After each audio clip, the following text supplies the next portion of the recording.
আসসালামু আলাইকুম ওয়া রাহমাতুল্লাহি ওয়া বারাকাতুহু ইন্নাল হামদালিল্লাহ ওয়াস সালাতু ওয়াস সালামু আলা রাসূলিল্লাহ আম্মা বা'দ ফাউযু বিল্লাহি মিনাশ শাইতানির রাজীম বিসমিল্লাহির রহমানির রহিম। আশরাফুল মাখলুকাত মানব জাতিকে আল্লাহ তাআলা রূহের জগৎ থেকে দুনিয়াতে পাঠিয়েছেন। দুনিয়াতে এই মানব জাতি আগমনের পর থেকে তারা যুদ্ধের ময়দানে অবস্থান করছে এবং প্রতিনিয়ত তারা যুদ্ধ করে যাচ্ছে। এখন প্রশ্ন হতে পারে যে মূলত এই মানব জাতি কার সাথে যুদ্ধ করছে? দুনিয়ার জিন্দেগিতে মানুষ দুইটি জিনিসের সাথে প্রতিনিয়ত যুদ্ধ করে যাচ্ছে। একটি হচ্ছে জিন শয়তান, অপরটি তার নিজের নফস শয়তান। এই যুদ্ধে যদি মানুষ অর্থাৎ আশরাফুল মাখলুকাত জয়ী হয় তাহলে তার অবস্থান হবে জান্নাতে, আর যদি এই যুদ্ধে নফস শয়তান কিংবা জিন শয়তানের মোকাবেলায় সে হেরে যায় তাহলে অবশ্যই তার অবস্থান হবে জাহান্নামে। আশরাফুল মাখলুকাত মানবজাতিকে আল্লাহ তাআলা দুনিয়ার জমিনে পাঠিয়েছেন তার হুকুম পালনের জন্য, তার ইবাদতের জন্য।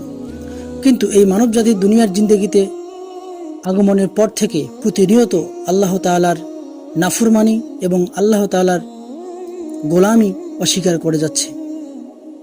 এই অবস্থা যদি প্রতিনিয়ত চলতে থাকে তাহলে মানবজাতিকে আল্লাহ তাআলা যে জন্য তৈরি করেছেন বা তার সর্বশেষ স্থান যেখানে, সে স্থান থেকে সে অবশ্যই বঞ্চিত হবে এবং কখনোই রবের জান্নাতে তার জন্য যাওয়া সম্ভব হবে না।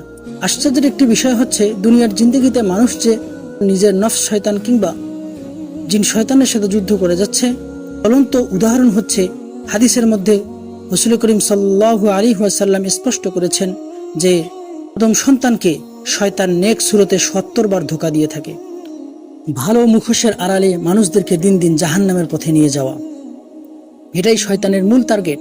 কারণ শয়তান আল্লাহ তাআলার সাথে এমনভাবে বলেছে যে আমি তোমার বান্দাকে জান্নাতে পৌঁছতে দেব না। সুতরাং আল্লাহ তাআলা পবিত্র কোরআনে ইরশাদ করেছেন, নিশ্চয়ই শয়তান তোমাদের প্রকাশ্য শত্রু। সুতরাং আমরা প্রতিনিয়ত জিন শয়তান এবং আমাদের নফস শয়তানের সাথে যুদ্ধের ময়দানে প্রতিনিয়ত যুদ্ধ করে যাচ্ছি। কারণ হচ্ছে ফজরের নামাজের পূর্বে যখন কোনো ব্যক্তি রাত 12টার সময় ঘুমিয়ে পড়ে, তখন শয়তান ফজরের আজানের সময় তাকে এভাবে নেক সুরতে ধোঁকা দেয় যে তুমি যদি এখন ঘুম থেকে উঠে যাও তাহলে তোমার সমস্যা হবে, তোমার মাথা ঘুরে যাবে, তোমার বমি হবে, তুমি কখনোই আল্লাহর হুকুমকে পালন করো না, বরং তোমার শরীরের দিকে খেয়াল রাখো। মানুষ অবশ্যই শয়তানের এই কথাটিকেই প্রাধান্য দেয় এবং তারা শয়তানের মোকাবেলায় তারা এই যুদ্ধে হেরে যায়। এভাবেই প্রতিনিয়ত মানুষ শয়তানের মোকাবেলায় এবং নিজের নফস শয়তানের মোকাবেলায় দিন দিন যুদ্ধে হেরে যাচ্ছে।